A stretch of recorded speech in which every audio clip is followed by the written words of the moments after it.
یہ کہ آپ کا اپنا جو رجحان ہے، آپ نے ظاہری بات ہے مختلف دینی آراء دی ہیں، تو کسی خاص مکتب فکر سے آپ کا تعلق ہے، آپ سے وابستہ جو لوگ ہوں، یعنی آپ کے افکار کے اوپر اگر وہ دینی ہدایات پر عمل کرتے ہیں، آپ کی انڈرسٹینڈنگ کو درست سمجھتے ہیں، تو عام طور پہ ہم یہ دیکھتے ہیں کہ فیس بک پہ لوگ ان پہ طنز تاریض بھی کرتے ہیں کہ یہ تو غامدی فرقے کے آدمی ہیں، تو ان کو کیا اس موقع پہ کہنا چاہیے، یا آپ کا اپنا رجحان کیا ہے کہ آپ خود کس چیز کو فالو کر رہے ہیں؟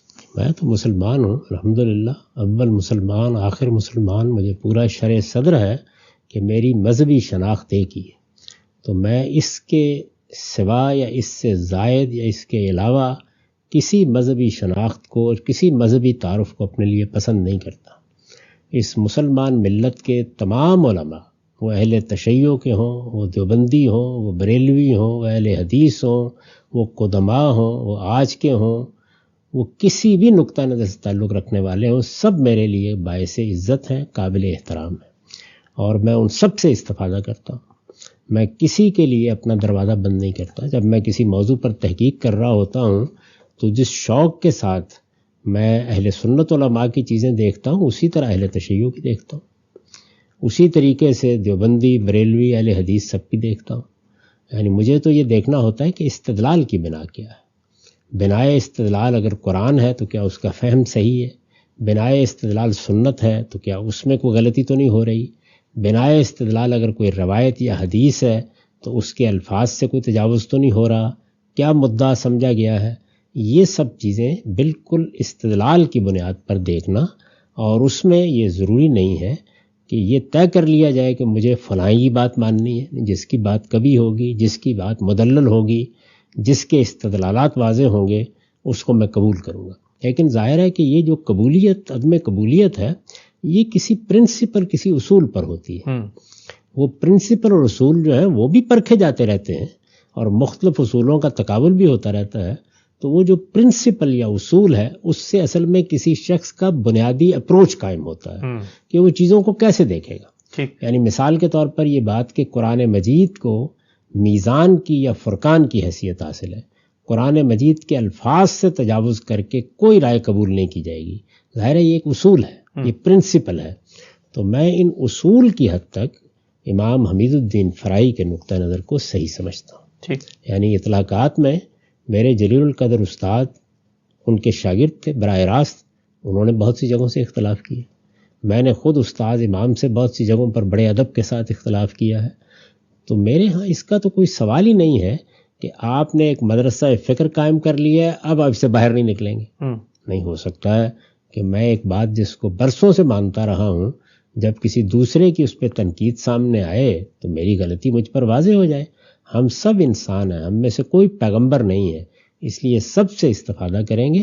اصولی اپروچ کے لحاظ سے اگر آپ مجھ سے پوچھیں گے تو میں امام فرائی کے اصولی اپروچ کو درست سمجھتا ہوں۔ تو ہم سب آپ کے شاگرد یا آپ سے اگر متاثر علماء آپ کی اصولی اپروچ کو درست سمجھے تو کل کیا وہ اپنا تعارف سوسائٹی میں مسلمان کے علاوہ، یعنی اپنے فریم ورک کا تعارف اس طرح بھی کرا سکتے ہیں کہ ہم غامدی مکتب فکر سے تعلق رکھتے ہیں؟ دیکھیے میں تو کبھی نہیں کہتا یہ، میں نے تو عرض کیا کہ ہمارا تعارف ہر حال میں مسلمان ہی کا رہنا چاہیے، یعنی ہر حال میں مسلمان کا۔ بس اتنی بات اگر کسی موقع پر کہنے کی ضرورت تو آپ کہہ سکتے ہیں کہ ہم فلاں اور فلاں شخص یا فلاں اشخاص یا فلاں نقطہ نظر کے لوگوں سے اصولی اتفاق رکھتے ہیں۔ ٹھیک، اگر کوئی آدمی کہتا ہے مجھ سے 100% اتفاق رکھتا ہے تو اسے اپنا علاج کرانا چاہیے۔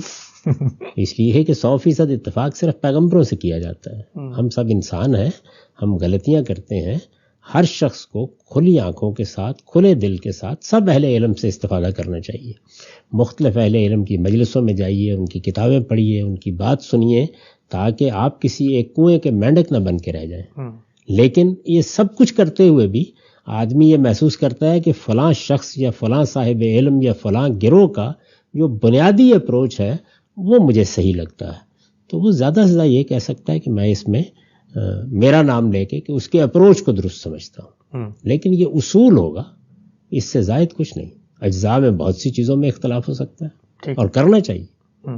تو ہم سبھی جو آپ کا ادارہ ہے المورد، اس میں اگر کوئی عالم آگے بڑھ کے تحقیق کرنے آتا ہے تو کیا اس کے لیے یہ شرط ہے کہ وہ آپ کی چیزوں سے متفق ہو تبھی وہ آپ کے جو ادارے کی چیزیں ہیں یا اس کے مثال کے طور پہ ذرائع ہیں ان سے استفادہ کر سکتا ہے، یا وہاں پر بھی دروازہ آپ نے کھلا رکھا ہوا ہے؟ نہیں، بات یہ ہے کہ میں تو اپنے ادارے کے اندر کسی قسم کے کوئی انتظامی اختیارات اب نہیں رکھتا. میں نے اپنے آپ کو علمی کام تک محدود کر لیا، لیکن اس میں پہلے دن سے یہ بات طے ہے کہ ایک اصولی اپروچ ہے جس کو ملحوظ رکھا جاتا ہے.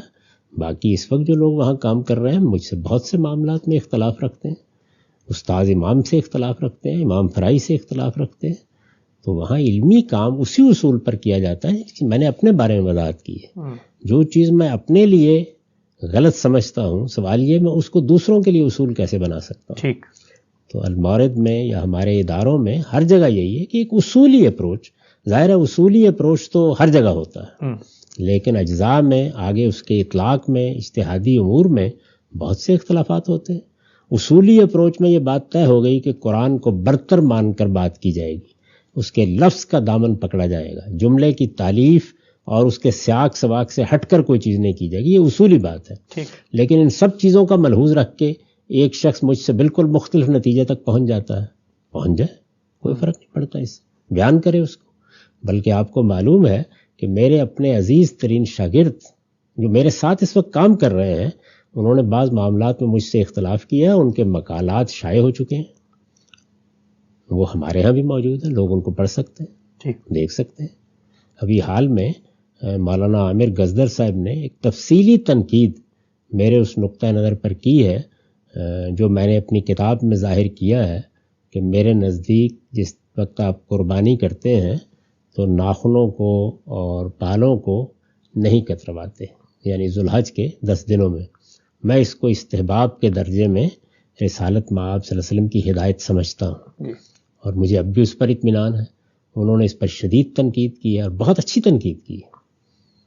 اس کے باوجود اب بھی میں اس سے اختلاف رکھتا ہوں، لیکن وہ تنقید شائع و ضائع ہے. میں نے خود ان کو کہا ہے کہ لوگوں کو یہ پڑھنے کے لیے دیجیے تاکہ ان کی تربیت ہو، انہیں معلوم ہو کہ تنقید اس طرح کی جاتی.